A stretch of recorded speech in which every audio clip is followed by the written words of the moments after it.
Ya. ¿Listo? Buenas tardes.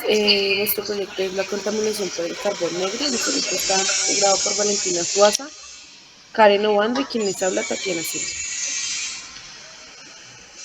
Tenemos que la alteración de la calidad del aire está influenciada por factores y el más importante, la influencia humana. Dentro de este factor está lo que es la movilidad, que es un sobresaliente en cuanto a la contaminación, sin dejar atrás las industrias, la ocupación territorial, la producción y el consumo, entre otros, siendo estos los factores más importantes en la alteración de la composición de la atmósfera. La calidad del aire ha generado graves episodios de contaminación que hace que afecte gravemente la salud pública de la población, obligando a los gobiernos y a las entidades protectoras del medio ambiente a generar estrategias para la mitigación de estas afectaciones, logrando que los ciudadanos se concienticen y ayuden a mejorar la calidad del aire. Bogotá, Bogotá ha creado estrategias para mitigar la contaminación del aire y necesitamos tomar decisiones para mejorar el aire de Bogotá. En estas estrategias se plantea que los ciudadanos empleen el caminar más, usar menos de los vehículos, los vehículos por las bicicletas. Son compromisos individuales que cambian y suman a este propósito de cambios en la calidad del aire. El carbón negro es un componente que se genera a partir de la combustión incompleta de combustibles fósiles. Los compuestos carbonados se pirolizan debido a la incineración, la falta de oxígeno en las zonas en las que se mezcla el aire con el combustible. Introducción. Los seres humanos inhalamos y exhalamos 21.000 veces al día. Por lo tanto, quiere decir entre 7.200 y 8.600 litros cada 24 horas. Siendo así, es muy importante saber qué sustancias se encuentran en el aire, qué es lo que estamos inhalando a diario, que nos pueda pues, afectar nuestra salud. Según la ONU, gran parte de la contaminación en su totalidad es causada por el parque automotor, siendo el carbono negro el tercer contaminante con más potencialidad en el mundo. El objetivo de este trabajo es tener presente que pues después de varias revisiones de varios artículos, se va a hacer un énfasis en cuál es el transporte, la transformación, los efectos, la liberación del carbono negro y pues cuánto es su tiempo en la atmósfera. Bueno, tenemos que la generación y liberación de la fuente. Como ya se sabe, el carbón negro es uno de los contaminantes con mayor potencialidad debido a sus varios factores. Estas emisiones son ricas en carbón negro y se agrupan en distintas categorías como lo son los motores diésel, las industrias, los combustibles sólidos residenciales y la quema a cielo abierto. Todo esto a causa de la manipulación humana en todo el mundo. Para ser específico, se presenta que la quema a cielo abierto en bosques y sabanas son fuentes mayor dependiendo de su ubicación, sabiendo seguido de la combustión de combustibles sólidos residenciales que poseen el 60% del 60 al 80% de las emisiones asiáticas y africanas, mientras que los motores diésel tienen un 70% en Europa. Las estadísticas actuales de emisión coinciden en las principales fuentes y regiones emisoras. El carbón negro se encuentra en las regiones remotas de la atmósfera en concentraciones mucho más bajas que en las fuentes de regiones. Este contaminante se produce durante la combustión de carbono combustible cuando el oxígeno es insuficiente para completar la combustión. Incluso si se suministra suficiente oxígeno en general, también se puede ocurrir ya que, ya que hayan zonas ricas en combustible y pobres en oxígeno, cuando los reactivos no están bien mezclados.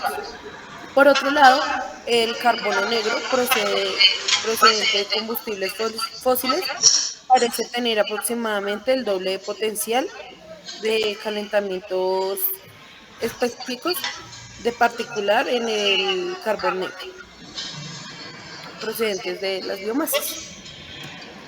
Bueno, para lo que es el transporte, la transformación y remoción en la atmósfera, este contaminante se mantiene en la atmósfera por algunos días hasta que se deposita en los suelos, nieves y otras superficies de la Tierra. Al tener propiedad de absorber la radiación solar, aumenta la temperatura de estas superficies y esto acelera, por ejemplo, el proceso de derretimiento de nieves y hielo. Además, interviene y modifica los procesos de formación de las nubes y el hielo en la atmósfera. Por tanto, pese a su corta vida en esta, su efecto como precursor del cambio climático es importante y su mitigación tiene efectos en breve plazo. Em, bueno, un reciente estudio realizado por varios autores en el 2021 demostró que este contaminante transporta desde el hemisferio sur hasta la Antártida en tiempo de 17 a 24 días mediante la medición del aire utilizando un modelo de transporte químico atmosférico y haciendo una comparación con otros resultados. El inventario de emisiones consideró la quema antropogénica y de biomasa de conjuntos de datos globales. Se demostró que las ciudades más grandes y pobladas del hemisferio sur mostraron mayor emisión de carbono negro. Finalmente hicieron simulaciones en el mismo periodo sin emisiones de quema de biomasa y se observó concentraciones reducidas de carbono negro. Eh, en cuanto a los efectos en los seres humanos y los materiales y ecosistemas. Según un estudio realizado en el 2016,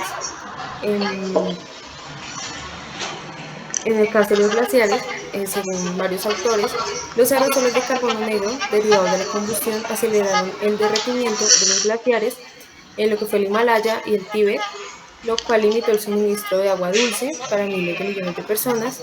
Estas limitaciones de fuentes de carbono negro facilitaron una mejor modelación de los patrones climáticos, los efectos hidrológicos y brindaron una orientación para acciones de mitigación efectivas. Finalmente llegaron a la conclusión de que el carbono negro que se deposita en los glaciares proviene de las regiones muy contaminadas en el subcontinente indio y en el este de Asia. Este contaminante también genera efectos en la salud humana y en los ecosistemas. Por ejemplo, según un estudio realizado en el 2014 en China, realizaron un estudio en 5 universidades y demostraron que varios estudiantes universitarios sufren de ausencia de sueño debido a la exposición de este contaminante. Esto fue estudiado mediante el índice de calidad del sueño de Pittsburgh con un punto de corte de +5 que indica una alteración del sueño. También utilizaron modelos de regresión lineal y de regresión logística y estimaron la asociación. Finalmente, los análisis de sensibilidad realizaron para estimar los efectos de niveles medios de exposición en 6 meses y en un año en la calidad del sueño. Y obtuvieron como resultado que efectivamente sí había una alteración en el sueño, especialmente en las familias de bajos recursos. Bueno, y para concluir, se puede decir que las emisiones de carbono negro para el sector de transporte y deposición es un contaminante que se mantiene en la atmósfera por algunos días hasta que se deposita en suelos, nieves y otras superficies de la Tierra. Al tener propiedad de absorber radiación solar, aumenta la temperatura, donde el principal contribuyente en la masa emitida es la categoría vehicular de los camiones, seguida de los buses, al igual que las emisiones de PM2.5, donde la motorización diésel es la protagonista de las emisiones. También se evidenció que el contaminante se produce durante la combustión carbono-combustible, cuando el oxígeno es insuficiente, pues como para completar la combustión, incluso pues si se suministra suficiente oxígeno en general. También puede ocurrir que haya zonas ricas en combustible y pobres en oxígeno cuando los reactivos no están bien mezclados. Una de las grandes soluciones para que la contaminación por carbono negro disminuya es exigir combustibles más limpios y emisiones vehiculares más bajas y reemplazar vehículos más, o sea, reemplazar los vehículos viejos y sucios en combustible por unos nuevos y pues eficientes. Los gobiernos también pues pueden ayudar a millones de personas a respirar más fácilmente y a combatir el cambio climático si se tienen en cuenta estas soluciones.